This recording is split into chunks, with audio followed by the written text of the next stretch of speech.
Find the volume of this composite prism. Its cross-section is made up of multiple shapes, and the prism is 7 millimeters long. Start with one uniform, two-dimensional cross-section.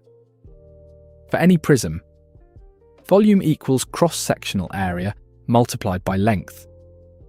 Write the cross-sectional area as A sub cross-section and the length as L.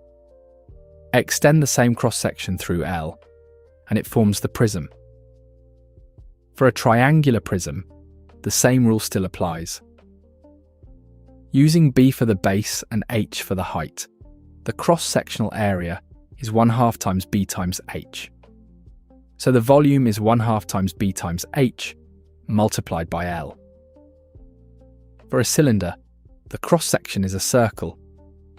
Using R for the radius, the cross-sectional area is pi r squared. So the volume is pi r squared multiplied by L.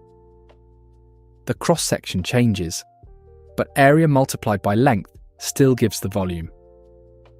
Now apply the rule to the composite prism. All measurements are in millimeters. The same side profile repeats through a length of 7 millimeters. Split that profile into a semicircle, a rectangle, and a triangle. Start with the semicircle. Its area is 1/2 pi r squared.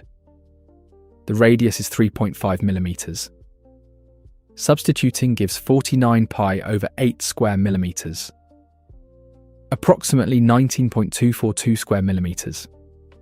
Keep that answer. Next, the rectangle. Area equals width multiplied by height. Substitute 3 millimeters, then 5 millimeters. The area is 15 square millimeters. Keep that answer. Now the triangle.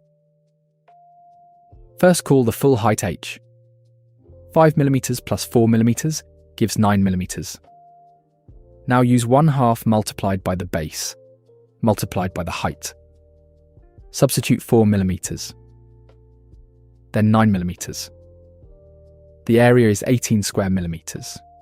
Keep that answer. Now add the stored areas, 49 pi over 8, plus 15, plus 18. The exact cross-sectional area is 33 plus 49 pi over 8 square millimeters, approximately 52.242 square millimeters. That is the area of the complete cross-section. Now use the complete profile as the end face of the prism. Volume equals cross-sectional area multiplied by length. Substitute 52.242 square millimeters for the cross-sectional area. Then extend the profile through the prism length. L is 7 millimeters. The volume is approximately 365.696 cubic millimeters. Rounded to the nearest cubic millimeter, the volume is 366 cubic millimeters. 1 cubic millimeter is the space inside a cube, measuring 1 millimeter by 1 millimeter by 1 millimeter. Each unit cube takes up 1 cubic millimeter of space. So the final volume is the same amount of space as 366 unit cubes.